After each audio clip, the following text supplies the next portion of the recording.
It's time for another Dice Tower review with the Chief, Bart Brunsheen. It's the Chief with HAMTAG.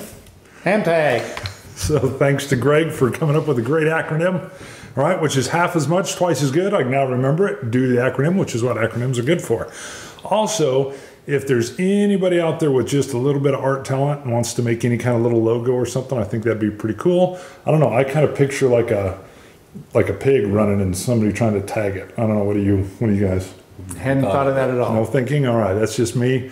I think HAMTAG, and I just pictured like, I don't know, some kind of pig emblem or something, but if you got anything, bring it. The topic for this episode is going to be top 5 World War II board games. All right, any general thoughts first of all from anybody? Nope, I'm ready. I put on mine 3 World War II games in my top 5 of all time, and I made a reference that you could have substituted in Ghost Panzer in place of Screaming Eagles.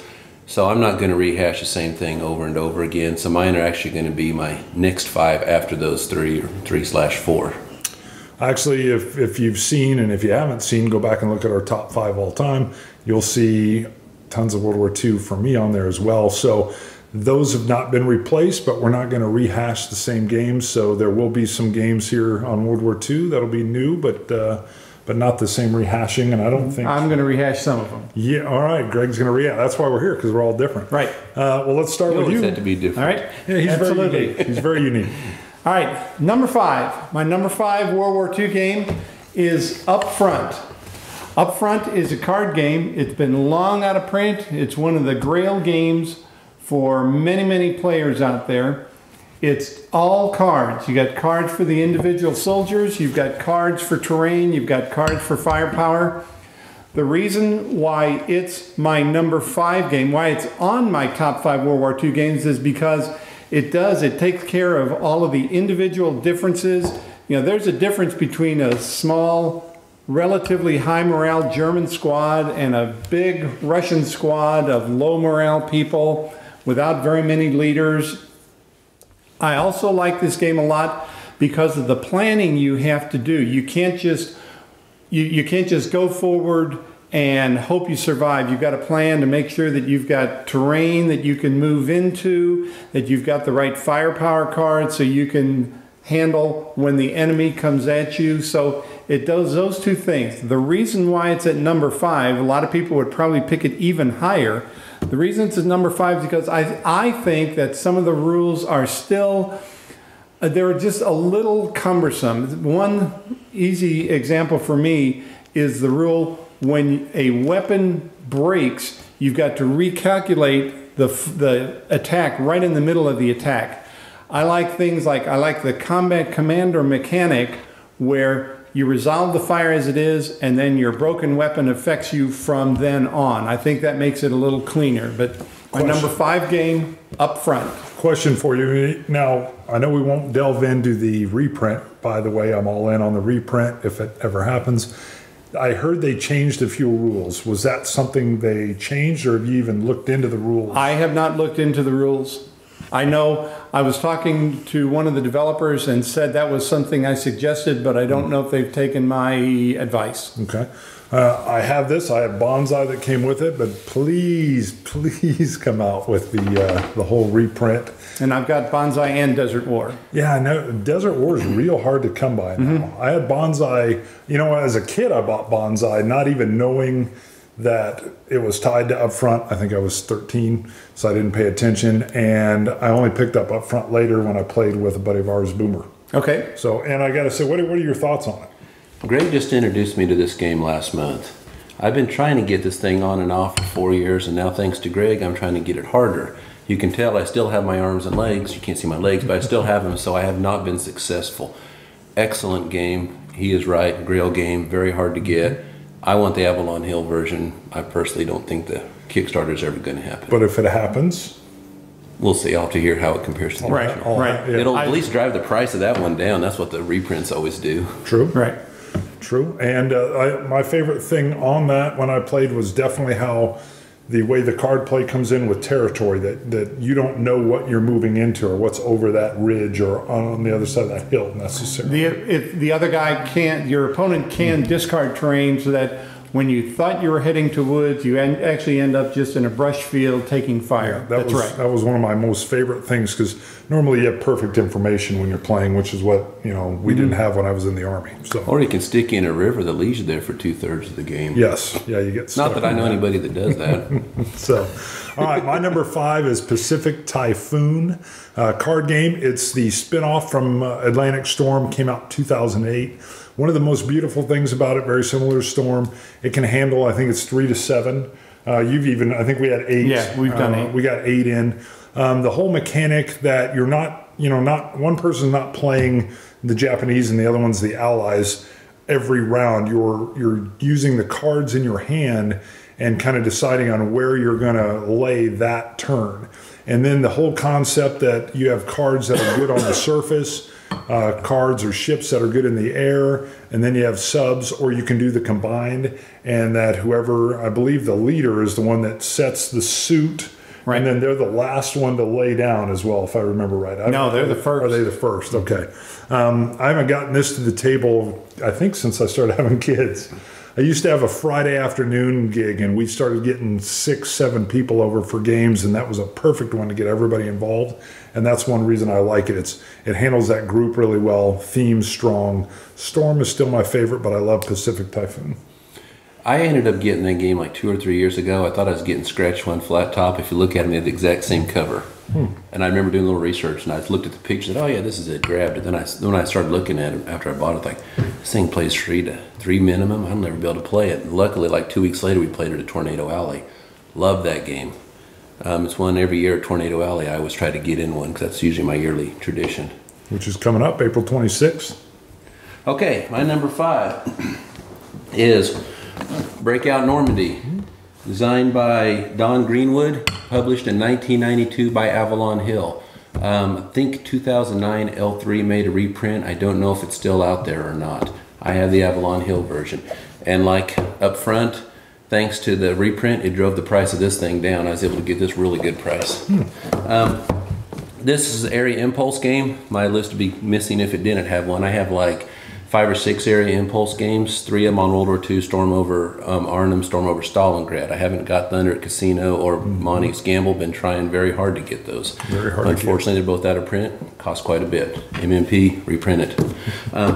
Okay, this one, compared to the other 2 I have, this is much larger scope. It's not one area as a few city blocks. The entire city is a spot within the map itself. One of the things that's also great on this is it's mainly covering the breakout of the bow cage on Normandy. But if they would have left the beach landings on it, you would have felt like you're really missing something. So they added the June 6th. They added rules for the airborne drops the night before, the shore bombardments, the invasion. And it's not fiddly, where it's just a whole bunch of rules just to try to squeeze us in. It feels really natural, really well done. And also there are different armies in this. You got the British and the Commonwealth and the Americans. They cannot mix in the same area. They have different objectives. The Americans are trying to link up the 2 beaches. The British are trying to push through to Caen, and also that area between Omaha and Caen. The Canadians are trying to go down that. So you have to manage all your resources amongst it. So you kind of get this feeling like you're more like Ike in this thing. You don't flip all your units over at the end of the turn like you do in the other 2 games. You have to use supply to flip them over. There's also various levels. It's just not full strength, flipped over, partial strength. You can also have various levels of disruption. And you can only improve at 1 level each turn. So if you're getting your units hammered really badly, they're going to be out of commission for a while. But you have to spend your supply points to flip them over, and you're limited on that, especially if you're the Germans. So you got to be really smart with how you use it. And if you're trying to get the different objectives, you got that problem of trying to make all that happen. Because, for instance, you got your impulse. Which one do you spend it on, the Americans or the British? It introduced I believe it introduced, I haven't played Casino, so I don't know what all I know Casino had the defensive modifiers in each area. It's the first time I think that's happened. But this has a sunset die roll, which has been used quite a bit since then. You don't know in the impulses. The Allies roll 2 dice, and depend on that roll, if it's less than the current impulse number, turn ends. So you don't know, it could end like on the 3rd impulse. So it has that variability in it. And air supremacy plays a big role in it. If you're the Germans, there's overcast, there's clear. If it's clear, you're in trouble. It's hard to reorganize your forces because of interdiction going on. You get just a portion of your supply. They have attack and defensive modifiers playing in their favor. So it's very much a struggle to manage all of this resources. Rulebook, it's not a tough game. It's only 22-page rulebook. I've heard it maligned a lot. I don't know why I read it, and I'm not a real complex gamer, and all my mini vassal opponents will tell you I screw up most rules in any game. So I thought this was pretty easy, and a ton of examples in the back of it too. So that's my number 5 game, Breakout Normandy. Very nice. All right, moving on. Number 4, I'm staying in the area movement, but my number 4 is Storm over Stalingrad. Storm over Stalingrad is another area movement game. It's on a much smaller scale.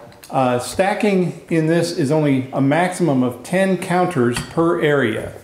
But the thing I like about Storm over Stalingrad is you're fighting for the length of the city along the Volga River, but it's balanced because each player bids for how many areas he thinks he can control as the Russians. So if you end up, with an unbalanced situation, it's because you misbid, and you can play it right the next time. It's only 6 turns long. It goes very quickly.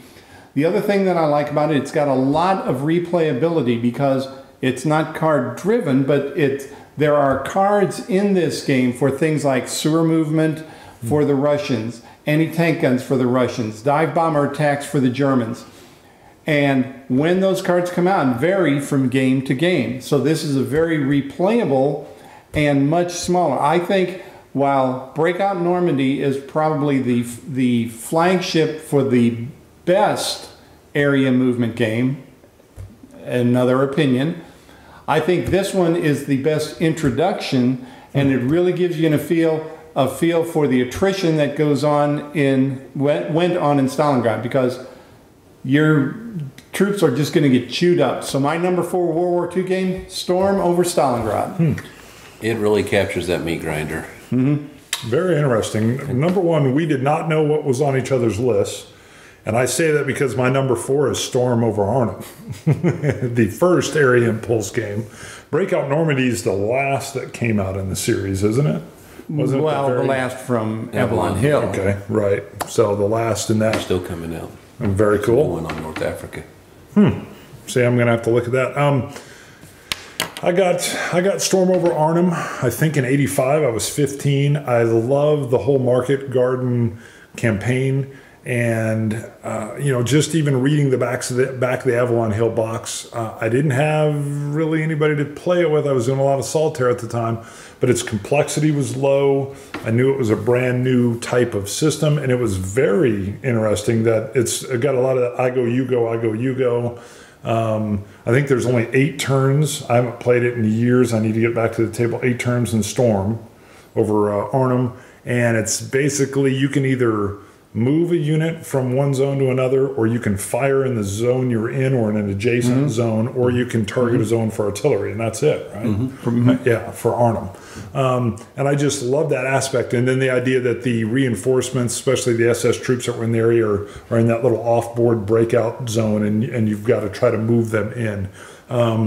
Just a wonderful game. Kicked off this whole area impulse series, and I haven't played either of these, and we'll have to rectify. So you want to learn this one and then advance to that one? Yes. Yeah, Storm over Stalingrad, only like 6 pages rules. It's amazing what it covers for that. Right.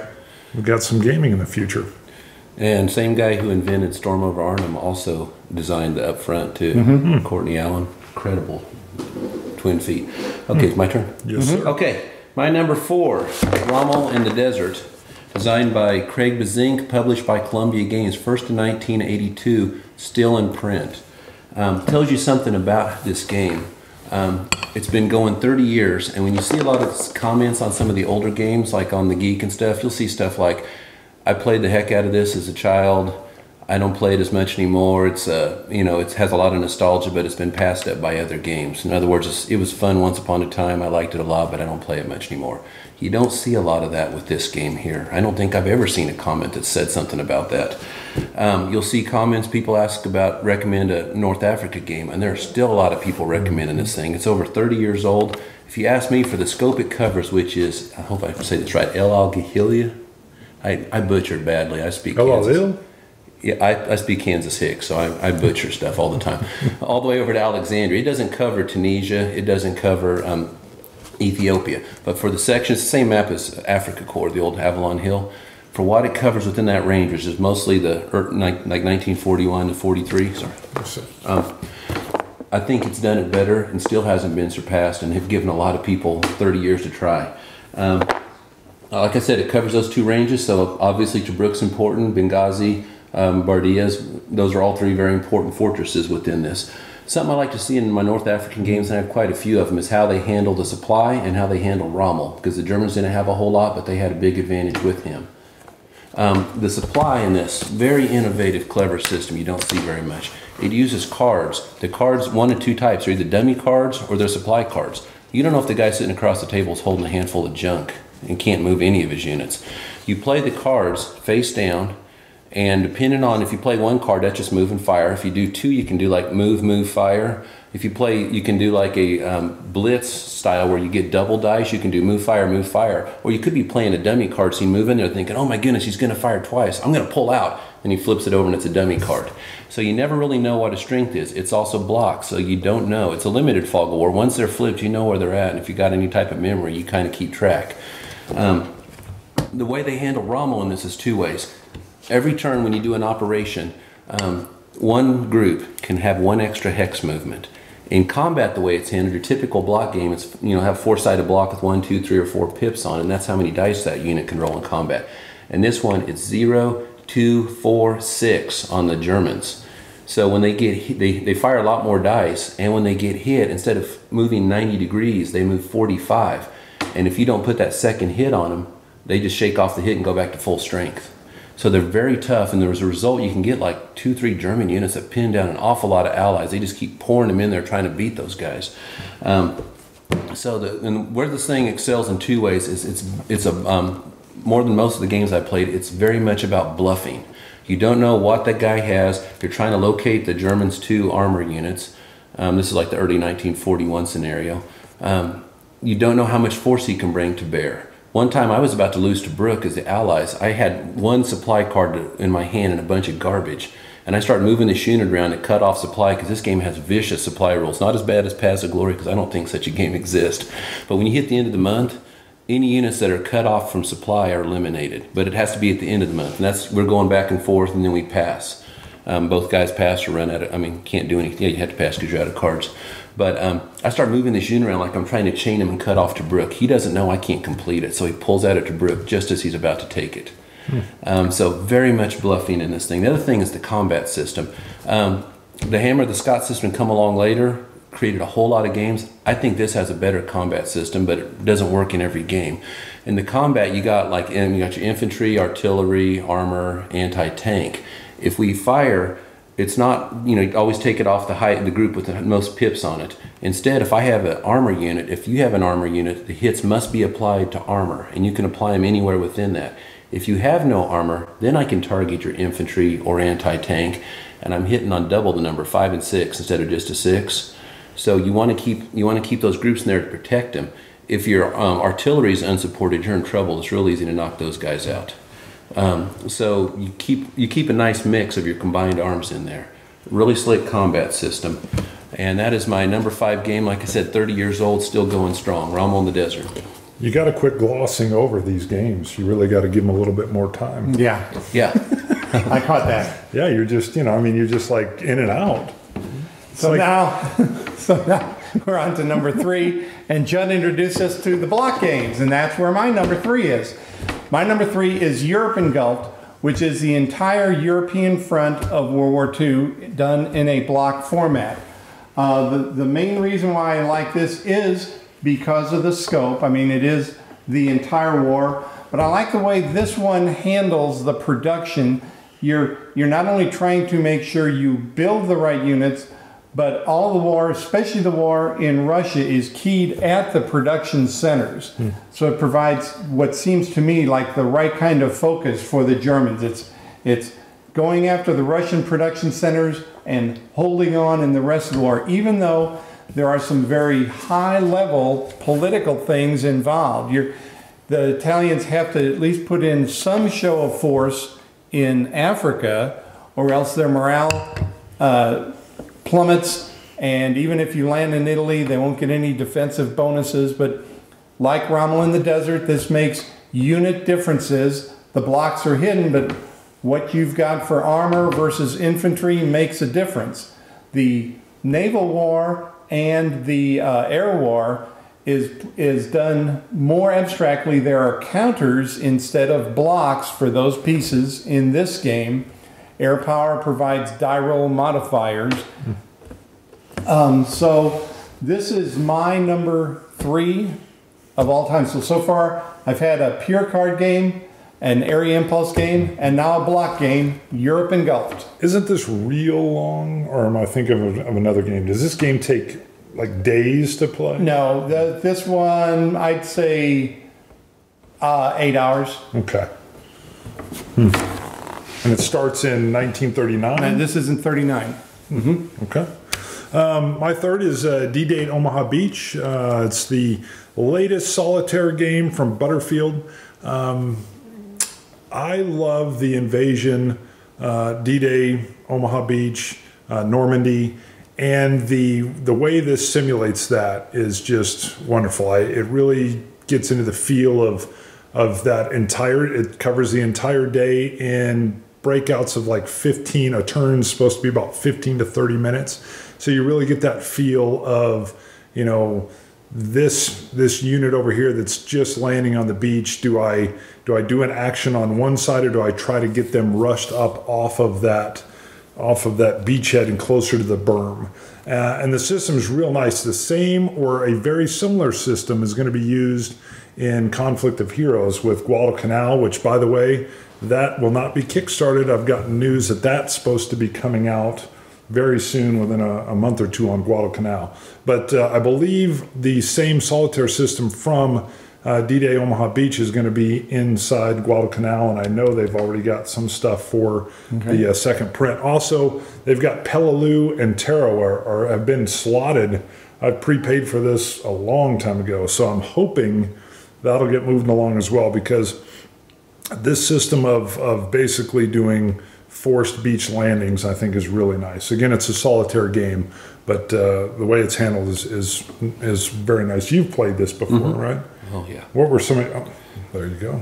I don't want to talk too much about it. I'll talk about it in about maybe 45 minutes for your time. Forget everything. 3 weeks for y'all, or 2 weeks. There we go. All right. We're on to you. Okay. My number 3 is East Front.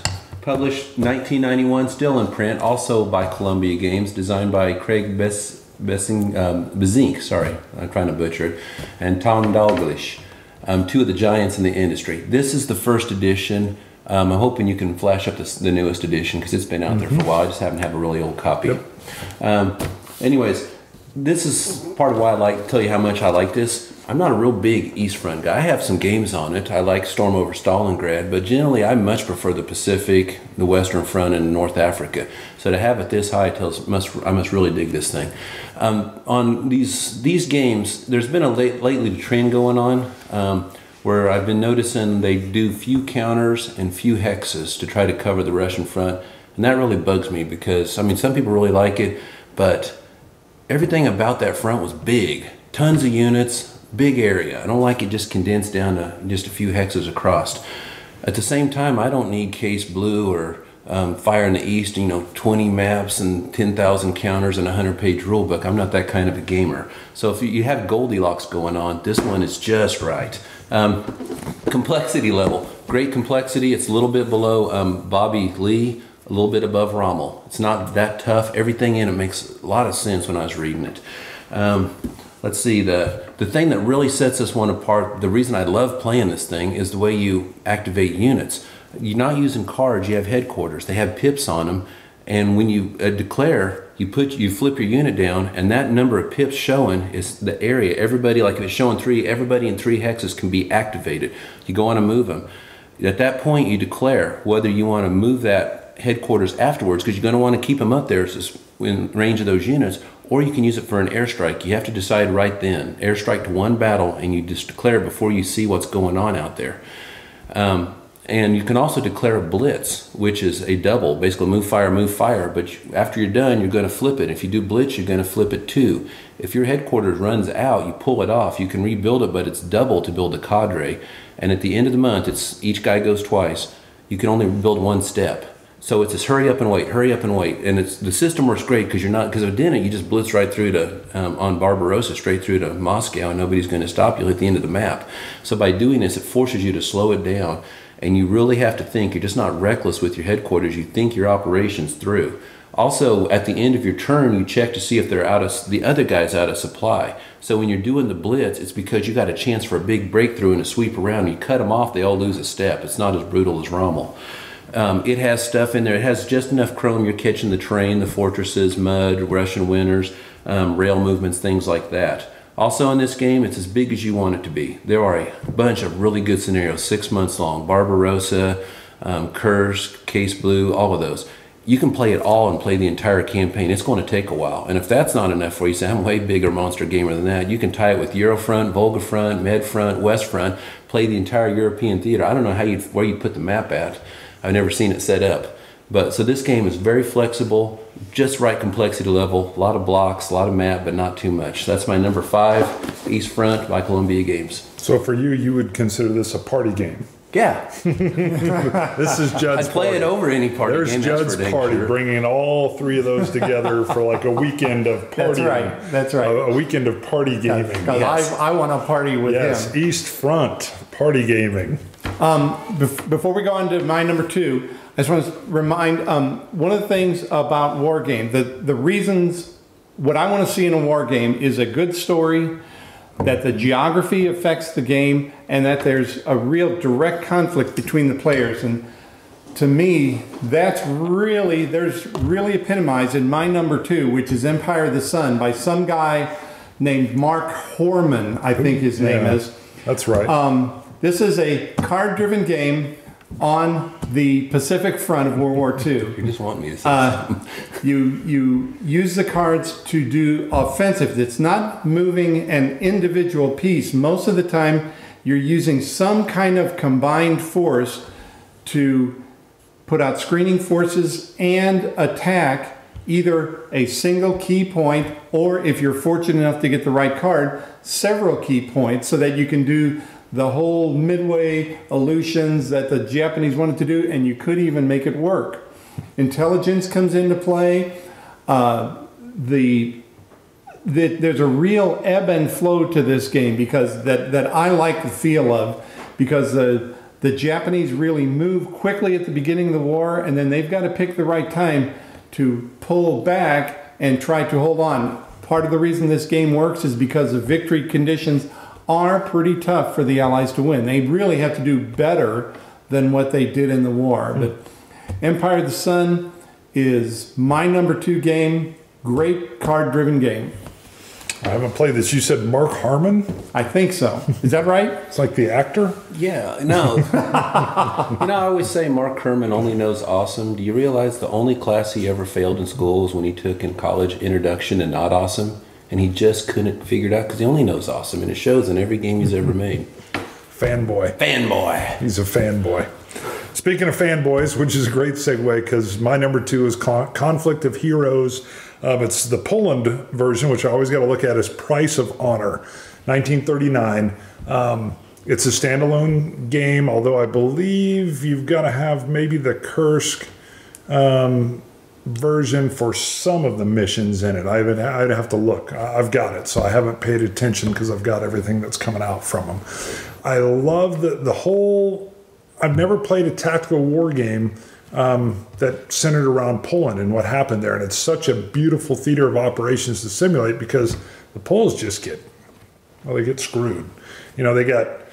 that's what tips off and starts the whole thing going, but you got the Germans pushing in, they're falling back, and the Poles' whole hope was that the Allies would be able to come in and alleviate the problem. And next thing you know, you got Russia, you got Stalin kicking in the back door, and Germany and Russia's made this, agreement to basically divvy it up.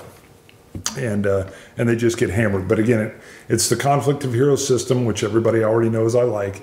It handles it perfectly, and for me, it was a theater in the war that I had very little. I knew about it, but I didn't really have a whole lot of knowledge on. So does that mean that the Poles really have a hard time during the game? You know, they do a lot of this. There's several scenarios. The way they work them out, because it's at a tactical level, they really don't in the battles they've set out. There are some issues. There's a lot of the Poles trying to hold on, and the Blitzkrieg hitting them.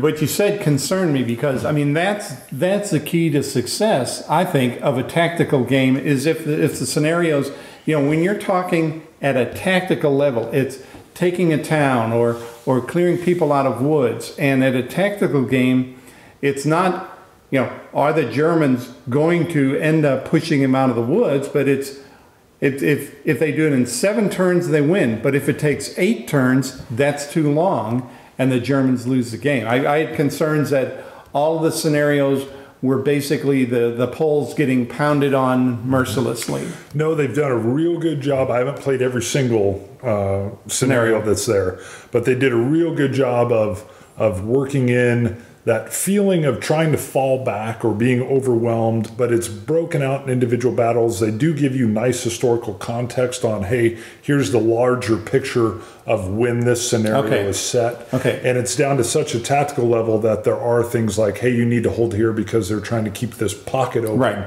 so that they can get some of their armor out. So they do a great job on that. Love it. And it really surprised me. It's not the typical, you know, they'd had Conflict of Heroes, Awakening the Bear, which is Barbarossa 41. Then they come out with the Storm of Steel, which is Kursk in 43 and all the tanks. And then out comes this. And you know, there's no Western Front even in yet. And it's so well done on how they're doing. I just wish they put out more faster. How does it compare to the other two? You know, it has a lot of the same feel.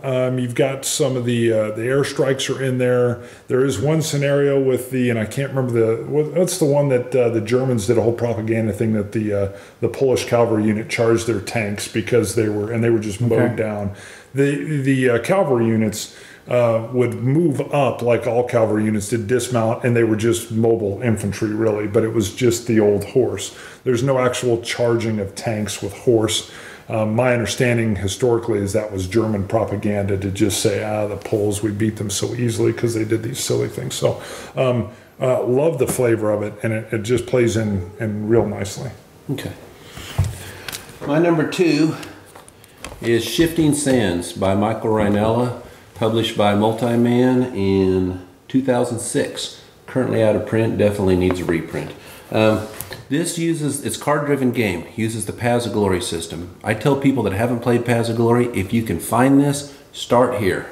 Uses a lot of the same rules that don't have the entrenchments, much more fluid game, but the reason why is because even once you understand, and Paths of Glory has a ton of exceptions at the beginning about can't attack fortresses here, die roll modifiers on sieges change, all this stuff. It's kind of hard to wrap your mind around the first time. All these little exceptions about the Middle East. This doesn't have all those exceptions built into it like that does. And also when you play Paths, you get your 5 cards or 6 or whatever it is. Outside of the Guns of August card, first time you play it, it's like, what the heck do I do with these cards? I've got this enormous map. This one, your objectives are very straightforward. British go clear out East Africa. You got 6 turns to do it, or it's going to start costing you. The Italians all spread out and wait for Rommel to come in. Hopefully open up the Iraqi and Syrian fronts at the same time. It uses the meter system, like it's a little closer to Barbarossa to Berlin without all the excessive scripting that goes on. If there's a victory meter based on how much the Germans have, if they can push it to the end at the end of a turn, they win. If the Allies can push it to 3, they win. Otherwise, at the end of the game, Allies have to have 4. The thing that I like so much about this is every game around turn 4 or 5, depending on how the cards go, the Axis are going to put you on the edge of your seat because they're going to be right on the edge of victory and you're holding on for dear life. If you can get over that hump, they are not going to score the auto victory, but now it's up to you to push it down by the end of the game. And they're going to hold on for dear life. And also there is the possibility of the Malta invasion, which never happened. That's really the biggest. There's a little bit of scripting, but it's usually like one card scripting. But Malta is quite a bit scripted because it was very hard to pull off, and he makes it that hard because if you can pull it off, it's 2 victory points, and that could be the difference at the end of the game. So you have that nice variant in there. The way it handles Rommel is when Rommel on one axis attack, I said I like to see how they handle Rommel and supply. 2 columns shift in their favor on any attack, 1 attack on your turn. The supply, once you get 3 spaces past your limited supply, if you know the Paths of Glory system, it costs 1 operation point to put an attack marker for every unit in that stack. So it gets very tough. You get the rubber band effect the farther you get away from your home base. So if you start pushing the British back toward Alexandria, they're going to be easier in supply, and you're going to be even that much tougher. So it captures that part. It's a lot bigger in scope than Rommel in the Desert because it brings in Torch, it brings in Tunisia, it brings in Ethiopia, the whole thing. So yeah, this is one of my very favorite card-driven games. It's Shifting Sands, my number 2. So are you a big Monty fan? I'm a bigger Patton fan, but Monty's pretty good. He does reduce that shift to 1 column shift once he's in the game. Very good. Well done. Just want to say one thing about that, because you mentioned that's a Paths of Glory system. For anybody out there who doesn't know what the Paths of Glory system is that's where you've got the cards. All the cards have an event, but there's also a number on the cards, and the number refers to how many hexes you can activate, and then you can move the pieces that are in that hex. Whereas in the card game Empire of the Sun, you're activating a headquarters, and then the number refers to how many in supply units you can activate. Every card-driven game handles activation a little differently, but just wanted to clear that up. And this one doesn't use the brutal supply rules where you're out of supply, you can't do anything. They cut off your supply, your limited supply. It costs 1 operation point per each unit in the hex to activate it for movement or fire. So that's actually a nice thing. This isn't grinded out with entrenchments. There are no entrenchments in it. So it's very fluid. It's a different kind of war. And the biggest thrill is whenever you're sitting next to a British unit, they move right up next to you, you have like one little lone unit, and they think they're going to pound you. And you put a 2 operations card down, a little worthless card. You put an attack marker there and 1 on the stack of panzers. And in Paz, you can't move into a space that has an attack marker. This one you can if you're armor. And they got a real big movement, so they don't even see it coming. It's halfway across the board, it feels like. And bam, they hit there. You declare Rommel's in there. You've got this massive attack. Boom, you eliminate them all, and you make a big breakthrough and rush for Alexandria. I haven't played Shifting Sands, but I have played Barbarossa to Berlin, which has the same mechanic. You activate this spot, and then you activate your panzers to move. And it's something you learn to watch out for. Yeah, the Allied player if they're in range, if after you've played it a few times, you shouldn't be surprised by it. The Allied player will make that mistake once. Right. I've never played this. And after he loses the game, he'll start over. You would hone me in here. Okay, and my number 1 game, my number 1 World War II game, I decided to just bring this because I didn't want to bring all my stuff, is Advanced Squad Leader. I've mentioned it on the other videos. That is my number 1 game. I play it most. It's very scalable. If you learn either ASL or the starter kits, you can start with infantry, go up to guns, go up to tanks, and then if you feel like it, you can go into the desert, you can go into the jungles, you can go into parachutes. It's really a game of min-maxing. What's the minimum I need to take this spot? Because in a given scenario, you might need to take 3 widely separated victory points. How can I do that the best? And it has a lot of little things. Part of the reason why this is good for a World War II game is because it highlights the differences between the armies. Just how often your guns break down, how susceptible your tanks are to bogging, how available your special types of ammunition are, whether you've got the heat rounds, or whether you've got APCR, varies from side to side as the war progresses. And so I play it a lot.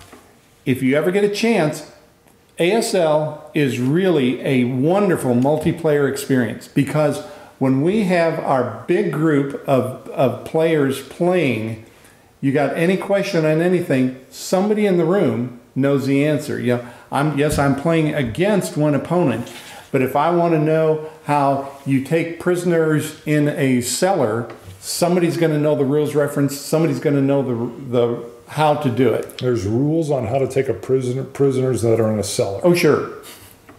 Oh sure. Really? Oh yeah. Anyway, so Advanced Squad Leader is my #1 World War II game. Now I love this. When he showed up, I gravitated toward the general. I had to pick it up. I had to flip through it.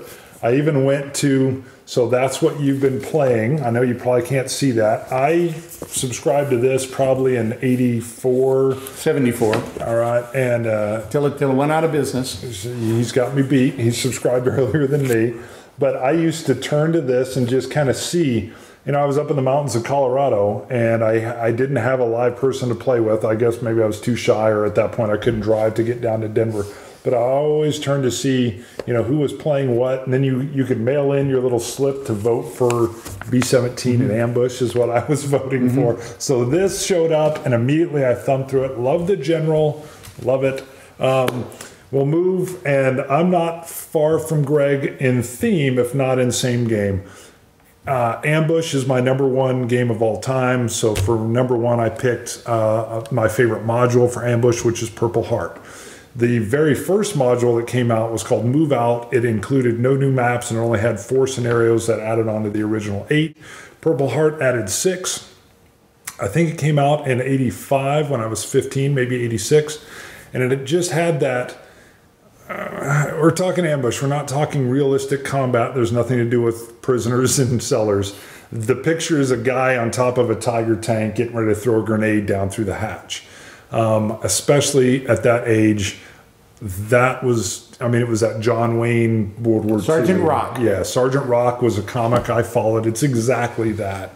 And when I played Ambush, and when I do play Ambush, it's like you're playing a Sergeant Rock comic book that's just moving out in front of you with strategic decisions to make. So that was my #1 of all time. It added in a full map and 2 half maps that added into it, and just really kept things going for me. Okay. My #1, I didn't know he was going to put Europe in Gulf, is the Pacific version, Asian Gulf, designed by Rick Young and Jesse Evans, GMT 2007. I don't know if this one's out of print. I know Europe is. Can they be combined? Yes. Wow. Never tried it, but they can be. This one, I didn't realize I had 3 block games on it until just a few days before. Then I realized, you know, blocks are really just a piece. It's a limited fog of war system. I mean, I've had hex and counter games where you can't look into the stack beyond the top unit, so it's similar to that. They just happen to use blocks for the pieces. Because Rommel plays completely different from either one of these two. The thing that tells you something about this is last week, or last time we did our top 5 all time, I had Empire of the Sun #2, Washington's War #1. If we were to expand this list out to 20, you would not see another American Revolution game in there. Now, I have a lot of American Revolution. I like them. Well, I should say strategic level, because I did have Hold the Line. It's because Washington's War is so good, it just buries everything else in my mind. And I was like, it's the old Jones theory that the Euro boys talk about. If you have 2 games that do the same thing. What about this game? This game, it tells you, if I have Empire of the Sun that high, and if we would have pushed that thing out to top 10, this would have been like #6. For this to be there tells you that if they're covering the exact same scope of the war, the whole Pacific theater, it's doing some things better. Now it's, or things, I shouldn't say better, things I enjoy more. Now the reason why is because if you're looking at the level that you're looking down on the game, Empire of the Sun's up here, you're very, very high level. This one's more granular. Empire of the Sun, to combat, you sum up your attack forces, roll a die, and look at the percent. This one, you're doing more more maneuvering with your blocks. You actually play, each player holds a chit out day or night. You show it. If they're different, you dice off for it, and there's different things that affect that. If it's night, the air units don't take effect into it. If it is day, you get 2 rounds of this. You're also going to declare hide your units and declare whether you're going to use your air units, which also use the counters like Europe and Gulf, very similar to games. You're going to declare whether they're used for attacking the other vessels, use them for combat air patrol, or use them for escorts.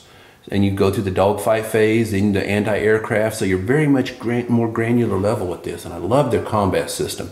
The system for coming up with replacements, you know, Empire of the Sun's much higher level. Just get your points, flip units. Let me get this in here. We should do this. Okay. This is what we should do. Yeah, this one here, I think it used the same one. I got Europe and Gulf, I haven't started playing yet, but I could tell it has a lot of similarities. That you spend the points, you flip your blocks.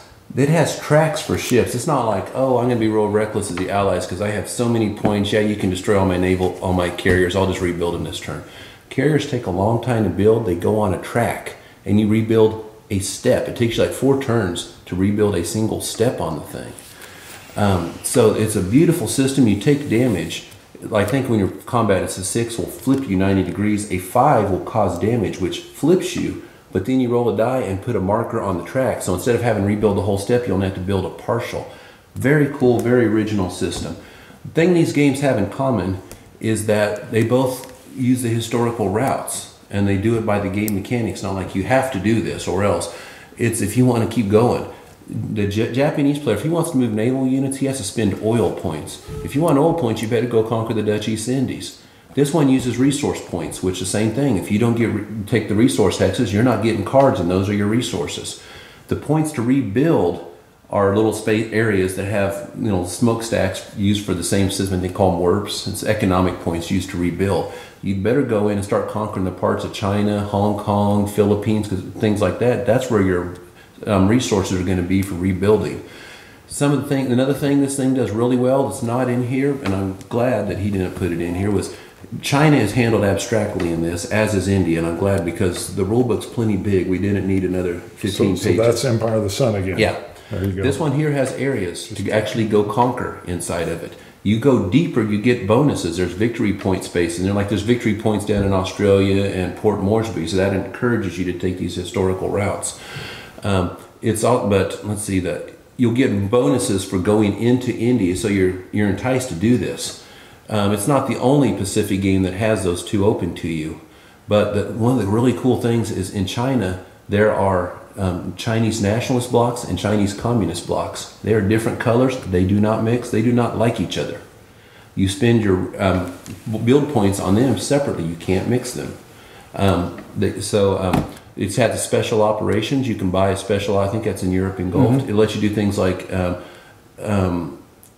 crack their code, which will give you an advantage in combat. Amphibious invasions, you can actually encourage the Chinese nationalists to invade, because you remember Vinegar Joe had a hard time getting them to do anything. So it's kind of like pouring excess resources just to try to get them to attack. So who's Vinegar Joe? Vinegar Joe Stillwell. He's one of those guys that was captured in a cellar earlier.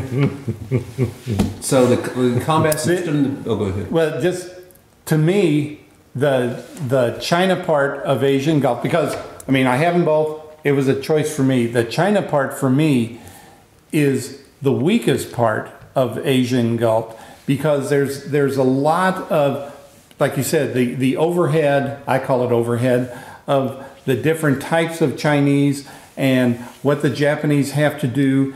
There's a lot of rules overhead, mechanical overhead for something that really has very little impact on the game. So that's why I rated Asia engulfed as lower than Europe engulfed, because to me, everything that goes on the Europe engulfed map is important. A lot of what happens in the Chinese part of the Asian Gulf map isn't, in my opinion. Just another viewpoint. It is very hard to make any progress in China. That's what Mark Herman has said in Empire of the Sun. They were biting off more than they could chew. They were really trying to destabilize the government, which is why he has a government stability meter in there. So if you want to take a crack at it, if you want to pour all your resources in, you probably could have some success at the cost of something else. India is likewise very hard to take over. So it's there if you want it. You don't have to. When I've played it, I generally don't go that far into China. I just take the edges of it, get what I could historically, and push for Port Moresby. But it captures the same historical flavor. Something else very cool, supply lines. It's just not open a direct line to back home. You actually place supply markers as to which sea zones you're going to try to control, because you're not going to send like one lone vessel out there with some supplies. You're going to get blown up. So it's mainly a part that you're going to try to keep open. And so it's not micromanagement, it's not fiddly, it's not that difficult. That's why I like this game. It's got like a 20-page rule book. It's like 2/3 the size of that one.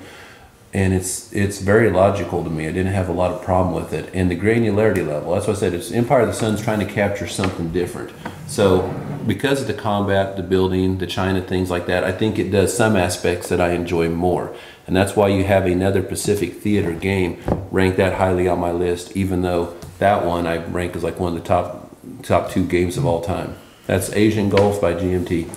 All right, now before we sign off for HAMTAG, I'm still stuck on the cellar. I was a medic in a light infantry unit. If we wanted somebody out of a cellar, assuming they were willing to give up, it would be like, come on out, or we're throwing in a grenade. That would be the difficulty of the real life, like, bam. And then if they didn't come out, you would just throw in more grenades. As harsh as that is, that's what you would do. And you could do that, and you know, in ASL that would be either breaking or killing KIA, the unit that's in there.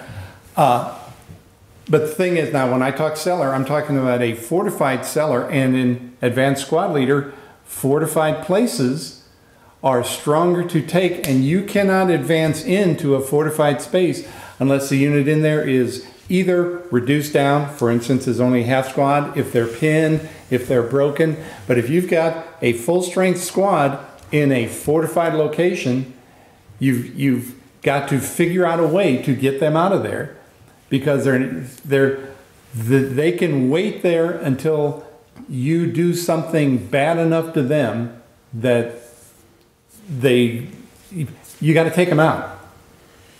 I have a question for you guys. Sure. Why no Battle of the Bulge games? We covered most of the major battles in the World War II. No Battle of the Bulge games because for me, while I've got Fab Bulge, I've got Ardennes 44, I enjoy them both, but I don't find them to be enjoyable for both sides. Okay.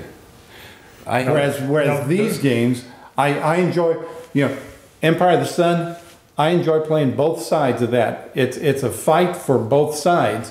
And same thing, Stormholder, Stalingrad, any ASL scenario. Now, see, you may not have it, but I actually thought that maybe your ASL one was going to be kind of like mine, where you were going to have, there's 2 ASL special modules that are... Kampfgruppe Piper? Yes. And I actually thought maybe you would be doing a similar thing by saying Kampfgruppe Piper. You know, I mean, do you have that one? Yes, I've got that one. I got the Tarawa, I've got Red Barricades, Valor of the Guards. I've got most of the those, but to me, it isn't any particular, and I can't pick out a particular module. I can't pick out a particular set of scenarios. The scenarios from the original Gung Ho are the best scenarios. To me, it's the breadth of the system is what makes it so good. But that's the main reason why I didn't have a Battle of the Bulge, because I like the games, but I don't like playing both sides on the games. Okay, I have Ardennes 44, which I've heard from a lot of people it's the best game on the topic. Had it set up because I wanted to play it in December. It seemed right. And then we needed the table for Christmas. I took it out. And Cult of the New kicked in when I got my Christmas game. So I haven't got it out there. For me, I think it's... go ahead. Oh, I'm in the middle of an Ardennes game right now. Okay. For me, it's more that, as you know, I'm kind of lighter and more tactical. I have Battle of the Bulge, the old 1974 game. 64? Is it 64? The one with the brown slash cover, or are you talking about the red cover that's Smithsonian?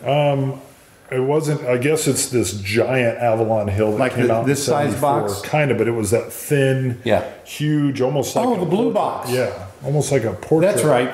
That was in between them. Yeah, the box isn't holding up too well, but for me, it just. That was too complex? Yeah, probably. Okay. No, probably wasn't. I like tactical, and I can't think of any tactical that deals with that. Otherwise, I would. So. And because I was looking, and I rearranged my shelves, and I've got 2 stacks of tactical World War II, 3 stacks of operational, and 2 stacks of strategic. So you're good. You're well rounded. I'm not. I don't know about you guys. I thought this was the hardest list we've done because I could have done 5 on each theater.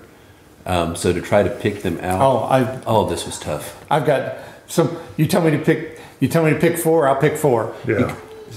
Yeah, I mean, the hardest thing for me was a lot of my top ever are from this genre, so that was the difference. Right. Yeah, I had my top 2 locked down. I had like 8 fighting for those spots, so I had to sit down and play them all to see which one actually hit it. All right, HAMTAG. HAMTAG. HAMTAG. Half as much, twice as good. HAMTAG. See you guys. We're out of here. Bye.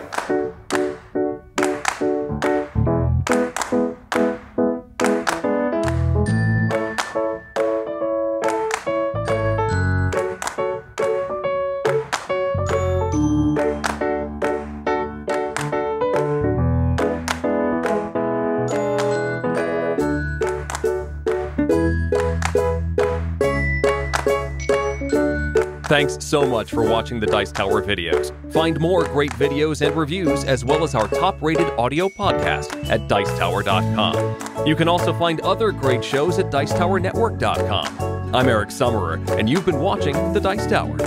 The Dice Tower is sponsored by Cool Stuff Inc., where you can find great games for great prices. Cool stuff in stock. Check them out at CoolStuffInc.com.